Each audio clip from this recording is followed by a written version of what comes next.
नमस्कार, आप देख रहे हैं पॉलिटिकल आइडिया। मैं हूं प्रदीप कुमार। मित्रों, टीएमसी से निलंबित सांसद हुमायूं कबीर ने बाबरी मस्जिद बनाने की घोषणा की मुर्शिदाबाद में, और उसके बाद उसके नाम पर धन संग्रह चल रहा है। अब हुमायूं कबीर ने अपनी नई पार्टी भी बना ली है, और नई पार्टी बनाने के बाद हुमायूं कबीर लगातार ममता बनर्जी पर हमलावर है। अब हुमायूं कबीर ने उस कांग्रेस पार्टी के उस आरोप को दोहराया है कि ममता बनर्जी और भारतीय जनता पार्टी के बीच मिलीभगत है। भारतीय जनता पार्टी और ममता बनर्जी के बीच जो आंतरिक साठगांठ है, इसके कई उदाहरण देते हुए हुमायूं कबीर ने कहा कि ममता बनर्जी जब बंगाली अस्मिता और बंगाली पहचान की बात करती है तो ममता बनर्जी को खुद अपने आप के अंदर निहार कर देखना चाहिए कि क्या कीर्ति आजाद, क्या शत्रुघ्न सिन्हा, क्या यूसुफ पठान जैसे लोग बंगला अस्मिता के प्रतीक हैं। यह सवाल हुमायूं कबीर ने आज ममता बनर्जी से सीधा सीधा पूछा और कहा कि ममता बनर्जी को इस बार हम 100 सीट भी पार करने नहीं देंगे। बंगाल का एक भी मुसलमान ममता बनर्जी के साथ जाने वाला नहीं है। बहुत दिनों तक लगातार बंगाल का मुसलमान लगातार 15 वर्ष तक ममता बनर्जी के झांसे में आता गया। अब ममता बनर्जी की असलियत उजागर हो गई है। ममता बनर्जी केवल भारतीय जनता पार्टी के विरोध का दिखावा करती है। एक तरह से फिक्स्ड मैच फिक्सिंग की तरह भारतीय जनता पार्टी और ममता बनर्जी के बीच का संबंध है, और यही आरोप मित्रों कांग्रेस पार्टी भी लगातार ममता बनर्जी पर दोहराती रही है। जहां तक इस समाचार के विश्लेषण का सवाल उठता है तो आपको पता होगा कि एक बात मानकर चलिए कि भारतीय जनता पार्टी बंगाल में 2011 में क्या थी भारतीय जनता पार्टी? 0। 2016 में कितने विधायक थे भारतीय जनता पार्टी के? 3। 2021 में कितने हो गए? 77। ठीक है। कांग्रेस की बात कीजिए। कांग्रेस 2011 में कितनी थी? ममता बनर्जी के साथ गठबंधन में जीत कर आई थी। 42 विधायक थे कांग्रेस पार्टी के। 2016 में कांग्रेस पार्टी के 44 विधायक थे, और 2021 में 0 हो गए। क्यों हो गए? इसलिए हो गए कि 2011 में जो कांग्रेस पार्टी के विधायक चुनाव जीत कर आए थे, सबको ममता बनर्जी ने कांग्रेस को, माने भारतीय जनता पार्टी से लड़ने के बजाय ममता बनर्जी ने कांग्रेस को समाप्त कर दिया। 2016 में कांग्रेस और सीपीएम का अलायंस हुआ। 42 विधायक, 44 विधायक थे कांग्रेस के। लेकिन उसके बाद जिस प्रकार की परिस्थिति बंगाल में उत्पन्न हुई, हर मुद्दे पर एक प्रकार से भारतीय जनता पार्टी के साथ मल्ल युद्ध की परिस्थिति पैदा करती रही ममता बनर्जी। उसका परिणाम क्या हुआ कि बंगाल की राजनीति दो ध्रुवीय हो गई धीरे धीरे। ठीक है, तुम मुझे फुल टॉस दो, हम उस पर छक्का मारेंगे, तुम मुझे फुल टॉस देना, हम उस पर छक्का मारेंगे। मतलब वोट बैंक का बंटवारा भारतीय जनता पार्टी और ममता बनर्जी ने आपस में, मोदी और ममता दोनों की सेटिंग, ये बातें कांग्रेस का लगातार आरोप रहा है 2016 के बाद से। 2016 के विधानसभा चुनाव के बाद से जिस प्रकार की परिस्थिति पैदा हुई, आपने देखा होगा कि 2014 में लोकसभा में भी भारतीय जनता पार्टी के मात्र 2 सदस्य थे, लेकिन 2019 में 18 पर पहुंच गया आंकड़ा। 2024 में थोड़ा घटा, 12 पर आया। तो ये जो कई घटनाएं, उतना ही नहीं, अभी की बात छोड़ दीजिए, ये नरेंद्र मोदी का युग, इससे पहले भी बंगाल में भारतीय जनता पार्टी पहुंची ममता बनर्जी के कंधे पर सवार होकर।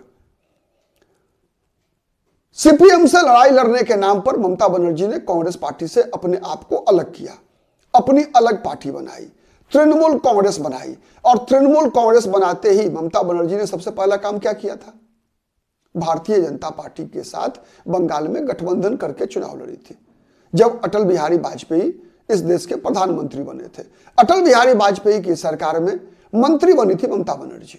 ममता बनर्जी ही वो पहली शख्सियत थी जो श्यामा प्रसाद मुखर्जी के बाद 1952 के चुनाव के बाद भारतीय जनता पार्टी को बंगाल में लेकर गई थी, और तपन सिकदर जैसे, विजया चक्रवर्ती जैसी नेताओं को चुनाव जिताकर बंगाल से, चाहे वो हावड़ा लोकसभा सीट हो या दमदम हो, वहां से लोकसभा चुनाव जिताकर संसद में भेजने का काम ममता बनर्जी ने किया था।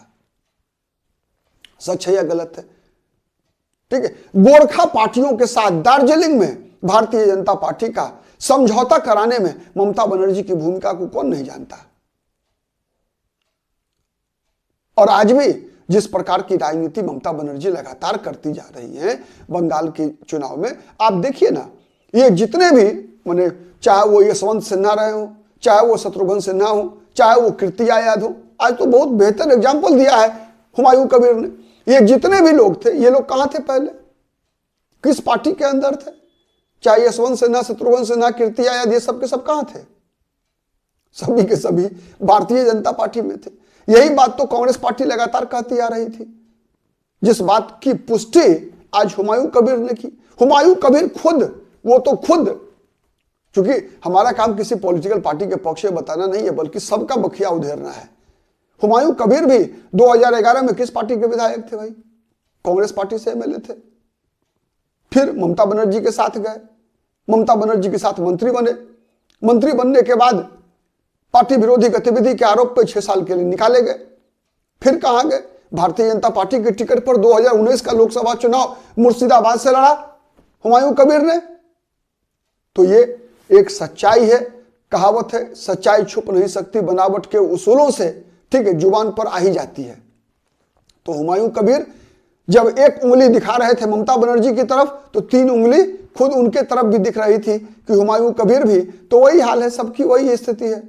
हाँ, लेकिन एक बात तय है कि ममता बनर्जी आपको कई बार लगा होगा मित्रों कि access, over acting Mamata Banerjee करती है। नहीं, जैसे अगर बंगाल की राजनीति में देखेंगे अगर, तो किसी भी मुद्दे पर, हर मुद्दे पर जितने तीव्र और तीखी प्रतिक्रिया व्यक्त करती है ममता बनर्जी, उसका लाभ किसे मिलता है? उसका लाभ भारतीय जनता पार्टी को मिलता है। परिणाम क्या हुआ? परिणाम यह होता है मित्रों कि 2011 से जब से ममता बनर्जी मुख्यमंत्री हैं और 2014 में केंद्र में भारतीय जनता पार्टी की, नरेंद्र मोदी की सरकार बनती है, तब से कभी भी बंगाल में चुनाव जनता के मुद्दों पर नहीं लड़े गए। यही तो कांग्रेस का आरोप है कि विकास कभी मुद्दा नहीं बनता, सड़क, बिजली, रोजगार कभी मुद्दा नहीं बनता, बंगाल का औद्योगिकरण, बंगाल का विकास कभी मुद्दा नहीं बनता। मुद्दा क्या बनता है? चाहे वो लोकसभा का चुनाव हो, चाहे वो विधानसभा का चुनाव हो, केवल हिंदू और मुसलमान। सच है या नहीं है? स्वामी विवेकानंद की धरती, महर्षि अरविंद की धरती, सुभाष चंद्र बोस की धरती पर केवल और केवल मुद्दा बनता है हिंदू और मुसलमान। और इस हिंदू और मुसलमान की राजनीति में फायदा केवल 2 दलों को होता है, भारतीय जनता पार्टी और तृणमूल कांग्रेस। अब हुमायूं कबीर के आरोप पे कितनी सच्चाई है, कांग्रेस पार्टी के आरोप पे कितनी सच्चाई है, इसका कमेंट करके जवाब आप भी दीजिएगा। आज के लिए इतना ही। बहुत बहुत धन्यवाद। नमस्कार।